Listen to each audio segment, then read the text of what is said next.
Hello everyone, welcome to learning platform channel. और आज हम बीएड सेकेंड ईयर के पेपर फर्स्ट अधिगम व शिक्षण के सिलेबस के बारे में बात करेंगे। तो इस पेपर में आपकी टोटल 5 यूनिट्स हैं और इसकी जो फर्स्ट यूनिट है वो है लर्निंग यानी सीखना। तो आज हम इस यूनिट के बारे में डिस्कस करेंगे और आपके पास जो भी स्टडी मटेरियल है, अगर आप उसको इस ऑडियो को सुनते हुए अपने साथ रखते हैं तो आपको ये बहुत हेल्पफुल होगा।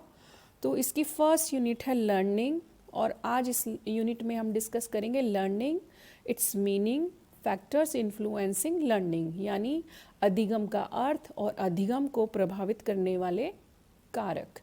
ये आपका जो क्वेश्चन है आपके एग्ज़ाम में 99% ज़रूर आता है, क्योंकि जो भी आपकी एग्ज़ाम की फ़र्स्ट यूनिट होती है वो हमेशा ही इम्पॉर्टेंट होती है और उसमें से क्वेश्चन हमेशा आता है।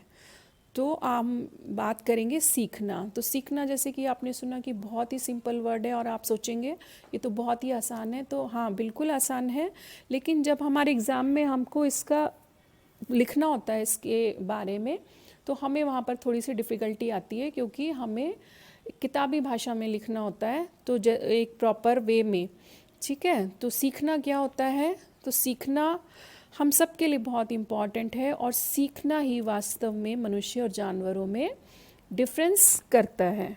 ठीक है, तो जब मनुष्य क्या होता है, मनुष्य जन्म के बाद से ही सीखना आरंभ कर देता है और हमेशा जीवन भर कुछ ना कुछ सीखता रहता है। तो सीखना एक जन्मजात प्रक्रिया है। तो जैसे कि एक छोटा बच्चा आरंभ में वो बिल्कुल असहाय और डिपेंडेंट होता है, लेकिन जैसे जैसे धीरे धीरे उसे समझ आती है वो अपने आसपास के वातावरण से समायोजित करने का प्रयत्न करता है, एडजस्ट करने का प्रयत्न करता है। और इस एडजस्टमेंट में जो भी वो प्रोसेस, जो भी एक्सपीरियंस लेता है उससे वो अधिक लाभ उठाने का प्रयत्न करता है, जिससे कि उसकी बात सभी समझ सकें। और मनोवैज्ञानिक उसे सीखना कहते हैं। तो इसलिए हम जो कुछ भी हैं उस सीखने का ही परिणाम है। हमारा सोचना, खाना पीना, चलना फिरना और हमारे पहनने के तरीके भी सभी कुछ सीखने पर ही निर्भर करते हैं। इस प्रकार हमारा संपूर्ण जीवन ही सीखने का परिणाम है। तो ये जो हमने देखा, इससे क्या होता है कि सीखना ही शिक्षा है और दोनों ही एक क्रिया की ओर संकेत करते हैं। सीखना तथा शिक्षा दोनों ही हमेशा जीवन पर्यंत चलती रहती हैं। और अगर हम लर्निंग पढ़ रहे हैं और इसमें हम चलते हुए दीपक का एग्जाम्पल ना पढ़ें तो क्या पढ़ा? तो ये एग्जाम्पल आप इस तरह से लिख सकते हैं कि जैसे एक छोटा बच्चा होता है, उसके सामने दीपक ले जाने पर वह स्वाभाविक रूप से उसकी लौ पकड़ने के लिए हाथ बढ़ाता है, किंतु लौ हाथ में लगते ही उसे जलन का अनुभव होता है और वह अपना हाथ खींच लेता है। इसलिए जब कभी भी उसके सामने दीपक या कोई जलती हुई मोमबत्ती लाई जाएगी तो वह अपने अनुभव के आधार पर उस लौ को पकड़ने के लिए अपना हाथ आगे नहीं बढ़ाएगा, वरन उससे दूर भागने का प्रयत्न करेगा। इस प्रकार अनुभव के आधार पर उसके स्वाभाविक व्यवहार में परिवर्तन हो जाता है। मनोविज्ञान के अंतर्गत इस प्रकार के स्वाभाविक व्यवहार में होने वाले परिवर्तन या परिमार्जन को ही सीखना कहते हैं। ठीक है, अब ये जो भी आपने अपने आंसर के लिए एक भूमिका थी, इसको आप एक भूमिका या इंट्रोडक्शन की तरीके से लिख सकते हैं। अब हम आते हैं कुछ परिभाषाओं पर। तो सीखने की कुछ परिभाषाएं हैं और परिभाषा हमेशा एज इट इज़ लिखनी चाहिए, यानी कि कोई भी शब्दों का इसमें हेरफेर नहीं करना चाहिए। तो आपको कुछ इम्पॉर्टेंट डेफिनेशंस मैं अभी आपको बताना चाहती हूँ, ध्यान से सुनिएगा। तो क्रो एंड क्रो बोलते हैं सीखना आदतों, ज्ञान और अभिवृत्तियों का अर्जन है। Learning is the acquisition of habits, knowledge and attitude. ये क्रो एंड क्रो कहते हैं। गेट्स बोलते हैं अनुभवों एवं प्रशिक्षण द्वारा अपने व्यवहारों का संशोधन और परिमार्जन करना ही अधिगम है। Learning is the modification of behaviour through experience and training. Colvin कहते हैं अनुभव के द्वारा हमारे मौलिक व्यवहारों में परिवर्तन की प्रक्रिया को सीखना कहते हैं। Learning is the modification of our readymade behaviour due to experience. तो इस तरह की और भी एक दो डेफिनेशंस आप लर्न कर सकते हैं जो भी आपको आसान लगे। तो ये जितनी भी डेफिनेशन हमने देखी होंगी, इससे हमें क्या पता चलता है कि हम जो कुछ भी सीखते हैं या हमारे अनुभव जो भी होते हैं, जब हमारे व्यवहार को परिवर्तित करते हैं तो उसे सीखना कहते हैं। मनोवैज्ञानिक भाषा में उसे सीखना कहा जाता है। जैसे आपने कुछ कहावतें भी सुनी होंगी कि दूध का जला छाछ फूंक कर पीता है, या ये बाल धूप में सफ़ेद नहीं किए हुए हैं। तो वही है ये कि जो हमारे एक्सपीरियंस अच्छे बुरे हमें होते हैं तो हम हमेशा उनसे सीख लेते हैं, और उन्हें अपनी लाइफ में कभी भी अगर हमें कोई बैड एक्सपीरियंस होता है तो नेक्स्ट टाइम में अगर हम उसी परिस्थिति में होते हैं तो हम उसका समाधान या उसका सॉल्यूशन आसानी से निकाल लेते हैं। तो अब हम आएंगे सीखने की विशेषताएं। सीखने की विशेषताएं क्या होती हैं, ये थोड़े से दो चार आप हेडिंग्स लिख सकते हैं। जैसे कि सीखना सार्वभौमिक है, लर्निंग इज़ यूनिवर्सल। ठीक है, सीखने का गुण केवल किसी विशिष्ट स्थान या मनुष्य में नहीं पाया जाता है, बल्कि संसार के सभी जीवधारी पशु पक्षी कीड़े मकोड़े भी सीखते हैं। दूसरा पॉइंट है सीखना संपूर्ण जीवन चलता रहता है। जैसे अभी आपने पीछे सुना, तो सीखना संपूर्ण जीवन चलता है। सीखना एक ऐसी प्रक्रिया है जो व्यक्ति जन्म के समय से ही माता पिता भाई बहन और अन्य सदस्यों से सीखना शुरू कर देता है, और उसके बाद वो अपने विद्यालय, अपने फ्रेंड्स और सभी सामाजिक धार्मिक संस्थाओं से कुछ ना कुछ सीखता रहता है। थर्ड पॉइंट आता है सीखना विकास है।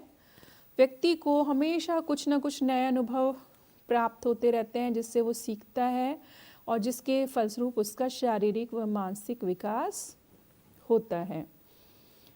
फोर्थ पॉइंट सीखना परिवर्तन है। व्यक्ति अपने तथा दूसरों के अनुभवों के आधार पर अपने विचारों, व्यवहारों, इच्छाओं आदि में परिवर्तन करता है, और वास्तव में यही सीखना है। जैसे कि गेट्स ने भी कहा है, सीखना एक अनुकूलन है। ये फिफ्थ पॉइंट है। हमें अपने एनवायरनमेंट से एडजस्टमेंट करने के लिए अनेक तरह के नए नए व्यवहार, क्रियाएं, भाषा, रहने सहने के तरीके, रीति रिवाज आदि सीखने पड़ते हैं, और सीखने के बाद वो व्यक्ति इनको अपनी नई परिस्थितियों से अनुकूलन कर सकता है। सीखना अनुभवों का संगठन है, ये सिक्स्थ पॉइंट। सीखना न तो नए अनुभव की प्राप्ति है और न पुराने अनुभवों का योग है। सीखना नए और पुराने अनुभवों का संगठन होता है। जैसे जैसे व्यक्ति को नए अनुभव होते जाते हैं, वह नई नई बातें सीखता जाता है और अपनी आवश्यकता अनुसार उन्हें संगठित करता है। और लास्ट पॉइंट आप कह सकते हैं सीखना उद्देश्यपूर्ण होता है। बिल्कुल, क्योंकि जब तक कोई उद्देश्य से प्रेरित होकर ही मनुष्य हमेशा कोई ना कोई कार्य सीखता है, और जितना उद्देश्य जितना प्रबल होता है, हमारी सीखने की प्रक्रिया भी उतनी ही तीव्र होती है। तो अभी हमने सुना सीखना, सीखने का अर्थ, सीखने की परिभाषाएं, सीखने की विशेषताएं, और अब हम बात करेंगे सीखने को प्रभावित करने वाले कारक, फैक्टर्स अफेक्टिंग लर्निंग। ये भी आपका एक इम्पॉर्टेंट टॉपिक है, तो इसके बारे में बात करते हैं। जैसे कि हमको पता है कि सीखना एक व्यापक प्रक्रिया है। इसमें केवल बहुत सारे जो फैक्टर्स हैं वो डिपेंड करते हैं। तो इसमें आप कुछ पॉइंट्स दिए हुए हैं जिनको मैं आपको बताती हूँ, फिर वो पॉइंट्स लिखने के बाद फिर आपको उनको एक एक करके एक्सप्लेन करना है। तो जब भी एक लॉन्ग क्वेश्चन के लिए ये आपके फैक्टर्स और ये पूरा कंप्लीट क्वेश्चन रेडी हो जाएगा। तो सबसे पहले आप इसके हेडिंग्स देख सकते हैं कि सबसे पहले जो सीखने को प्रभावित करने वाला फैक्टर है वो है शिक्षार्थी से संबंधित कारक, factors belonging to the learner. Second point है शिक्षक से संबंधित कारक, factors belonging to the teacher. Third है पाठ्य वस्तु से संबंधित कारक, factors belonging to the subject matter. Fourth है अधिगम व्यवस्था से संबंधित कारक, factors belonging to management of learning, and fifth point is वातावरण से संबंधित कारक, एनवायरमेंटल फैक्टर्स। तो क्योंकि ये सीखना है तो सीखने वाला, सिखाने वाला और जो कुछ भी हम सिखा रहे हैं यानी कि पाठ्य वस्तु और वो सारी व्यवस्था और हमारा एनवायरनमेंट, तो ये कुल मिला के जो 5 चीज़ें हैं ये किस तरह से सीखने को प्रभावित करती हैं यही आपको लिखना है। तो सबसे पहले हम एक्सप्लेन करेंगे या बात करेंगे शिक्षार्थी से संबंधित कारक, factors belonging to the learner. तो जब एक बालक होता है, एक बच्चा होता है, वो पहली बार जब स्कूल जाता है तो उस पर अपने घर का एनवायरनमेंट हावी रहता है, और जब वो विद्यालय या स्कूल में जाता है उसके मन में बहुत सारी जिज्ञासाएं उत्पन्न होती हैं और जिसको कि शांत करना चाहता है और उसे नवीन वातावरण में समायोजन करना होता है। तो उसे किस तरह के फैक्टर्स सामने आते हैं, तो सबसे पहले जो है बालक है, तो बालक की बात करते हैं कि बालक किसी भी क्रिया को सीखने का केंद्र बिंदु होता है। शिक्षा का उद्देश्य उस बच्चे का, उस बालक का सर्वांगीण विकास करना है। इस दृष्टि से बालकों की जो उनकी इंटरेस्ट है, उनकी एबिलिटी, कैपेसिटी और उनके इंडिविजुअल डिफरेंसेस, व्यक्तिगत भेद, उनकी बुद्धि, उसके आधार पर ही कोई अगर क्रिया, कोई प्रोसेस स्टडी का प्रभावशाली सिद्ध हो सकता है। तो बालक ही, एक बच्चा ही इस लर्निंग टीचिंग प्रोसेस का आधार होता है, इसलिए उसके अभाव में अधिगम की कल्पना भी नहीं की जा सकती। तो सबसे पहले है बालक। दूसरा है सीखने की इच्छा। तो आप सभी जानते हैं कि अगर सीखने की इच्छा ही नहीं होगी तो कोई किसी को कुछ भी नहीं सिखा सकता।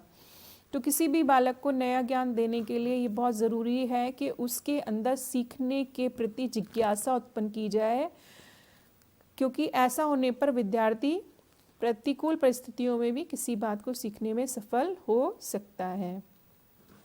तीसरा पॉइंट इसमें आता है शैक्षिक पृष्ठभूमि, एजुकेशनल बैकग्राउंड। अधिगम पर इस बात का बहुत प्रभाव पड़ता है कि सीखने वाले की शैक्षिक योग्यता क्या है। अगर वो उसका बैकग्राउंड पिछड़ा हुआ है तो उसको नई चीज़ें सीखने में बहुत कठिनाई आ सकती है, और यदि किसी छात्र को एक विषय में शैक्षिक योग्यता सामान्य से अधिक है तो वह उस ज्ञान को सुगमता से सीख लेता है। फिर है उसका शारीरिक व मानसिक स्वास्थ्य। सभी आप बहुत सिंपल चीज़ है कि सीखने से पहले बालक का शारीरिक और मानसिक रूप से स्वस्थ रहना भी बहुत ज़रूरी है, क्योंकि इससे उस बच्चे के ध्यान, रुचि और एकाग्रता पर प्रभाव पड़ता है। फिर है मैच्योरिटी। अधिगम की प्रक्रिया को बालक की शारीरिक व मानसिक परिपक्वता अधिक प्रभावी बनाती है। छोटी कक्षाओं में बालक की मसल्स को, मांसपेशियों को मजबूत बनाने की ओर ध्यान दिया जाता है, जिससे कि वो कलम, किताब पकड़ना सीख जाएं। तो उनकी मैच्योरिटी के अकॉर्डिंग ही उनका जो पढ़ाने का सिलेबस है उनकी मैच्योरिटी के अकॉर्डिंग ही उनका सिलेबस निर्धारित किया जाता है। 6 पॉइंट मोटिवेशन, अभिप्रेरणा। सीखने की प्रक्रिया में अभिप्रेरणा का बहुत महत्वपूर्ण योगदान है। यदि बालक को किसी नए ज्ञान तथा कार्य को सीखने के लिए प्रेरित नहीं किया जाता है तो वह इंटरेस्ट नहीं लेगा। ठीक है। बुद्धि। तीव्र बुद्धि वाला छात्र किसी भी ज्ञान को शीघ्रता एवं सरलता से सीख लेता है, तथा मंद बुद्धि वाले छात्रों को सामान्य बुद्धि वाले छात्र के साथ भी सीखने में बाधा रहती है। इसलिए दोनों की ही आवश्यकताओं का ध्यान करना चाहिए। ठीक है। तो ये कुछ पॉइंट्स थे जो कि शिक्षार्थी से संबंधित थे, एक बालक से संबंधित थे। आप एक बार रीडिंग करेंगे तो आपको ये पॉइंट अच्छी तरह से समझ आ जाएंगे। फिर नेक्स्ट है शिक्षक से संबंधित कारक। इसके भी कुछ सिंपल से पॉइंट्स मैं आपको बता देती हूँ। वही है, आप एक बार रीडिंग करेंगे तो आपको अच्छे से समझ में आ जाएगा।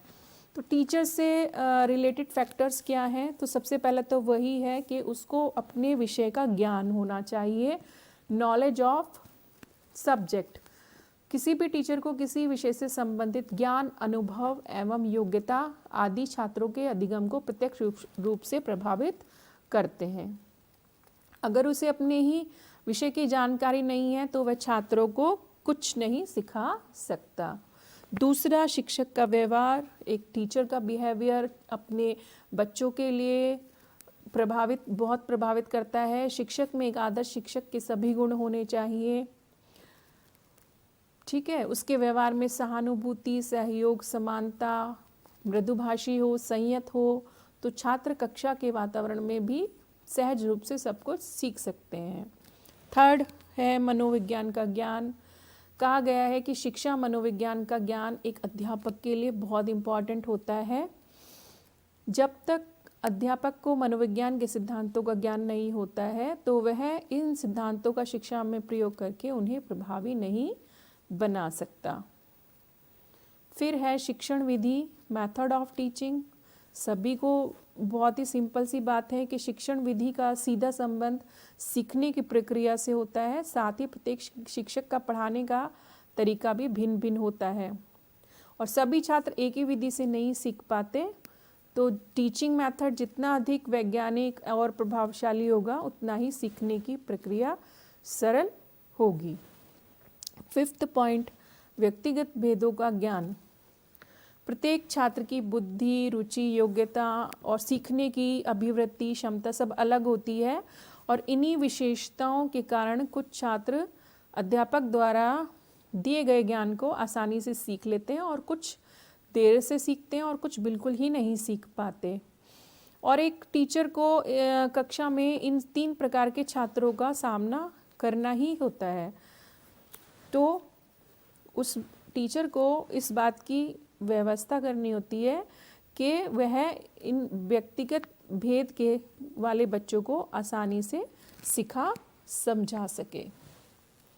फिर है पर्सनैलिटी। एक टीचर की पर्सनैलिटी बहुत इम्पॉर्टेंट होती है।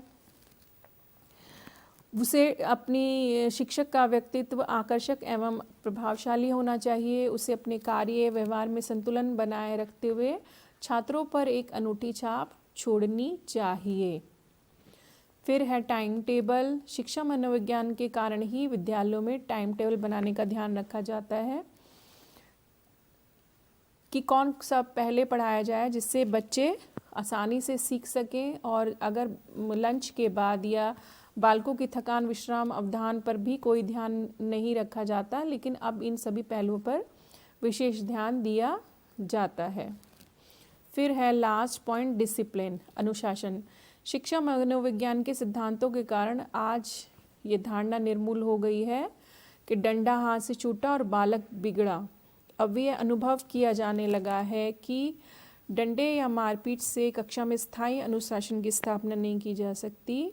छात्र तुरंत कुछ समय के लिए अनुशासित हो जाते हैं लेकिन बाद में फिर वो उसी तरह के काम करने लगते हैं। इसलिए मनोवैज्ञानिक परीक्षणों से सिद्ध कर दिया है कि छात्र अपराध करने पर दंड से डरते नहीं हैं, लेकिन इसका यह अर्थ नहीं है कि छात्रों को मनमानी करने दी जाए। तो उसके लिए शिक्षा मनोविज्ञान के सिद्धांतों के अनुसार बालकों को अच्छी तरह समझाया जा सकता है। अब है पाठ्य वस्तु से संबंधित कारक। तो अब इसमें हम देखेंगे कि पहले तो पाठ्य वस्तु जो भी है उसकी नेचर कैसा है। तो ये जो कंटेंट होता है, सिलेबस होता है, हमेशा अधिगम प्रक्रिया को पूर्ण रूप से प्रभावित करता है। सीखी जाने वाली अगर कंटेंट या विषय वस्तु सरल है तो कोई भी उसे आसानी से सीख सकता है, और यदि विषय वस्तु कठिन होगी तो छात्रों को सीखने में कठिनाई का अनुभव होता है। तो ये भी एक फैक्टर लर्निंग को अफेक्ट करता है। दूसरा है विषय वस्तु का आकार। आकार यानी कि कितना लेंदी सिलेबस है। तो जैसे भी देखने में आए कि छात्र जो प्रायोरिटी उसी को देते हैं कि जो छोटे होते हैं, जिसका कंटेंट कम होगा, तो वो लंबे लंबे जो लेंदी क्वेश्चंस होते हैं या इस तरह के, तो उनसे बचना चाहता है। तो जब विद्यार्थी को ऐसे पाठों को पढ़ने के लिए हम कहेंगे तो वह उतना मन लगाकर काम नहीं करता है। थर्ड पॉइंट है विषय वस्तु का क्रम, सीरियल ऑर्डर ऑफ कंटेंट। कोई भी विषय वस्तु होती है उसका जो हार्ड लेवल होता है वो अलग अलग होता है। इसलिए कोई भी विषय वस्तु को छात्रों के समक्ष प्रस्तुत करने का क्रम क्या होना चाहिए कि वो सरल से कठिन की ओर होना चाहिए। अगर पहले सरल विषय वस्तु पढ़ाई जाए और बाद में कठिन, जिससे कि वो बाद में कठिन विषय वस्तु को भी आसानी से सीख लेगा। 4th पॉइंट है उदाहरण प्रस्तुतिकरण। प्रत्येक विषय में 2 तरह के कॉन्सेप्ट होते हैं, स्थूल तथा सूक्ष्म। तो विद्यार्थी स्थूल प्रत्ययों को आसानी से सीख लेता है, लेकिन जो थोड़े सूक्ष्म प्रत्यय होते हैं जिसे उसको समझने में कठिनाई होती है, इसलिए इस तरह के कॉन्सेप्ट क्लियर करने के लिए हमेशा एग्जाम्पल का प्रेजेंटेशन उनके लिए हेल्पफुल होता है। 5th है लैंग्वेज स्टाइल, भाषा शैली। सीखने की प्रक्रिया में भाषा शैली का महत्वपूर्ण हाथ रहता है। अगर लैंग्वेज स्टाइल या भाषा शैली सरल तरीके से प्रस्तुत की जाती है तो उस बालक आसानी से उसको सीख लेता है। 6th पॉइंट है दृश्य श्रव्य सामग्री। सीखने को इंटरेस्टिंग बनाने के लिए ऑडियो विजुअल मटेरियल का महत्वपूर्ण योगदान रहता है। हार्ड से हार्ड पाठ्य वस्तु या सिलेबस को, करिकुलम को हम इजीली ऑडियो विजुअल तरीके से आसान बनाकर बच्चे को समझा सकते हैं। उसके बाद है रुचिकर विषय वस्तु, इंटरेस्टिंग सब्जेक्ट मैटर। अगर सब्जेक्ट मैटर इंटरेस्टिंग होगा तो बच्चे उसे खूब मन लगाकर पढ़ते हैं, और अगर उनके इंटरेस्ट का नहीं होता तो वो सीखने में कंसंट्रेट नहीं कर पाते हैं। विषय वस्तु की उद्देश्यपूर्णता। अगर विषय वस्तु उद्देश्यपूर्ण है और छात्रों की आवश्यकताओं की संतुष्टि करती है तो हमेशा छात्र उसे सरलता से सीख लेते हैं। तो किसी भी विषय वस्तु को पढ़ाने से पहले एक टीचर को छात्रों के सामने उससे जुड़े उद्देश्य और उसकी उपयोगिता को स्पष्ट कर देना चाहिए। तो एक कोई भी लर्निंग में शिक्षक, शिक्षार्थी और पाठ्य वस्तु, ये 3 चीज़ें बहुत इम्पॉर्टेंट होती हैं। उसके बाद जो हमारा 4th पॉइंट है अधिगम व्यवस्था या वातावरण से संबंधित कारक, ये आप एक रीडिंग करेंगे, क्योंकि अगर मैं इसको समझाऊंगी तो बहुत लेंदी हो जाएगा। ये आपके एक लॉन्ग क्वेश्चन के लिए बहुत ही हेल्पफुल होगा आपके लिए। आपको इसमें पहले इंट्रोडक्शन लिखना है अगर लॉन्ग क्वेश्चन आता है आपको, फिर विशेष अर्थ, विशेषताएं और उसको प्रभावित करने वाले कारक। इतने में ही आपके अच्छे खासे पेजेस कंज्यूम हो जाएंगे, तो इतना आप सीख सकते हैं प्रॉपर। तो लर्निंग यूनिट में ये आपका एक लॉन्ग क्वेश्चन प्रिपेयर हो जाता है। इसमें अगर शॉर्ट भी आएगा तो भी आप आसानी से लिख सकते हैं, और लॉन्ग क्वेश्चन आएगा तो भी आप आसानी से उसको अटैम्प्ट कर सकते हैं। अगर आपको इसमें कुछ भी पसंद आता है तो आप मुझे ज़रूर बताइए, और अगर कोई भी टॉपिक आपको क्लियर करना होगा तो आप मुझे कमेंट करके बता सकते हैं। Thank you.